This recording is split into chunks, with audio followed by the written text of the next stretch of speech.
Well, hello again. It's Bill here from Word Cracking. Hope you're having a cracking day. Want to teach you today how you can work with students either in intervention or in a classroom to teach them a really tricky spelling rule that's to do with suffixing words that end in IC, so ick ending words. So let's go straight to the word cracker and get going on this. So we'll go to our lesson presets, and here we are. You'll see under the spelling rules group of presets, we're going to go right down to the bottom and click on the IC add K rule, because this is this rule we're going to be looking at today. So just going to click on that, and you'll see the stage up here loading with really handy bases and suffixes that we can teach to. So we'll just go ahead and click on go here to fill the stage with that. Okay. Now, before we go on and I start bringing words into the word cracker, I just want to let you know of the prerequisite knowledge students will need to have to be able to make sense of what I'm about to show you. So to work with this suffixing IC ending rules business, students are going to already have to have been taught about how we use CK in English to spell K on the ends of one-syllable words after short vowels. So that ties in with what are broadly known as the floss or the flossy rules. Students will also need to know that we use IC to spell the sound ick on the end of two or more syllable words. They're also going to need to know about how in English we use K in front of E, I, or Y to spell K. They're going to need to know that we use K after a consonant and we use C before a consonant. And the really big one that they will have to know, and if they don't know this one, this will make no sense to them, they're going to need to know about the soft C rule. So in English, if we have a C in front of E, I, or Y, it makes a S sound. So you would have probably, I hope so, covered those as spelling rules in your structured literacy program. So students should be familiar with them. All right. So back to our word cracker. So I am going to just show you a cool new feature just quickly before we get into it. See this post-it note over here on the left. Now, you're probably used to those popping up if you have used our previous version of the online cracker. And you knew you could get rid of it by just clicking on the X. But we've got a cool new feature. If you don't want to get rid of that for good, you think you might need it again whilst you're teaching, you can just click on this little arrow here. So I'll go ahead and click on it, and you'll see it forms just a little tab up here at the top. So I can bring back that anytime I want it in case I forget what I'm doing. So we'll just leave that up there. That's a cool little feature. All right. So let's go to step one of how we teach kids this rule of adding K, or the add K rule. So we're going to bring down a really easy base here. We're going to bring down the word kick. So kick's a nice easy one. It uses the CK after a short vowel word. That's why we've got CK on the end. You'll notice, or students will notice, that the just add box has come up. So this indicates to students that we're going to probably be fine if we add any suffix. If we add suffix S, we get kicks. If we add suffix ing, we get kicking. And both of those were spelled correctly. Because students will need to be able to remember that if we have a vowel and two consonant end, like we do in the end of kick, we have the same on the end of brick. Those VCC endings pretty much guarantee a lot of the time in English that we can just add any suffix and the spelling will be fine. All right, so that's all good and well. We just need to remind students of that one. Okay, but what we're going to do now is bring down a two-syllable word. We're going to bring down picnic, and students will recognize immediately if we have the auto pattern tool on. So I'll just show you how to turn that off if you don't want it. If we have the auto pattern tool on, immediately the beware sign comes up, and that signals to students that we may not just be able to add suffixes. And the beware sign is up because picnic has a VC ending and they're not safe endings. So we'll say to the student, okay, so we're going to suffix picnic. What suffix might we put on picnic? I know. We might talk about how tomorrow the weather is going to be fine and we're going to be going picnicking. Now, look, given it's not a common word, picnicking, but let's just go with it for the sake of it. It can be a word. So we're going picnicking. Now, we have an immediate spelling problem here. The student or students may or may not recognize it. We might just have to tell them, but we have an issue. So we might give our students just a moment to work out what is wrong with this. Why can't we just add suffix ing to the end of picnic.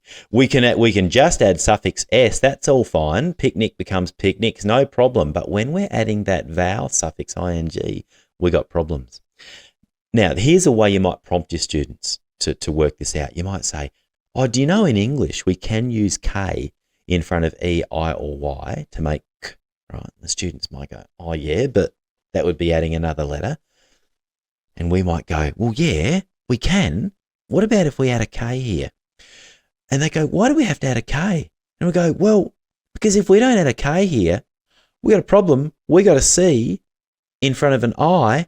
And if we remember our C in front of E, I, or Y makes S rule, this is going to have to be said picnicking. And I don't know about you, but I don't like picnicking because picnicking is not a word. Picnicking is, but we can't spell it like this. So here's what we do. We click on this little keyboard and we put in a K and we bring that K down. We might want to make it a little bit bigger. Okay, we bring down that K and we just pop it there on the end of it. And we need to tell our students at this point, we have just spelled picnicking correctly. The rule is called the add K rule, and we use this rule to keep that C away from that I in suffix ing, so we don't end up with picnicking. And we can do that again. We can say, all right, well, if you go picnicking a lot, you might be considered an avid picnicker. Uh-oh, no, we've got picnisser again because of our soft C rule. So we bring down the K, and all of a sudden in English spelling, that is how we spell picnicker. All right, so that's the add K rule. Let's just backtrack just quickly. We showed students that we're going to bring in a K to keep that C away from the E in ER or the I in ING. So by bringing that K down, we build a wall, if you like, or put a barrier between the C and the vowel I or E, and we make sure that the soft C rule does not apply. Okay, all good and well. So there's a fair bit in that, isn't there, really, when you think about it? There's a fair bit of prior knowledge, you know, the add K rule is not an easy one. Okay, so let's just put things away again, and let's look at another base word. Let's bring down comic. So there it is. Immediately the word cracker has identified, again, that unsafe vowel consonant ending, and the beware sign is there. So here we're going to, but before I go on, I probably wouldn't do this next bit in a single lesson in intervention. Kids are usually going to have enough to think about, and they'll need to go on and consolidate the add K rule before we throw this spanner into the works. But anyway, let's throw this spanner into the works for you so you can see what we're talking about. So we'll bring down comic, and we'd probably talk to kids about how a comic is someone who, a comedian is another word for a comic. Comics are funny people. They're also magazines, but we're going to go with the funny people definition of comic. And we want to come up with a word that might be an adjective. How might we describe someone who is very funny or and we'll go to the student. Is there a suffix up there? Comic, no. Oh, I found it. A very funny person might be someone who's described as comical, or a funny movie is a comical movie. And we have to ask our students now, is that spelled right? And a lot of kids would go, oh no, we have to add the K. And we'd go, oh, hang on. You know what? We don't have to add the K to make comic into comical. Why not? Our students say.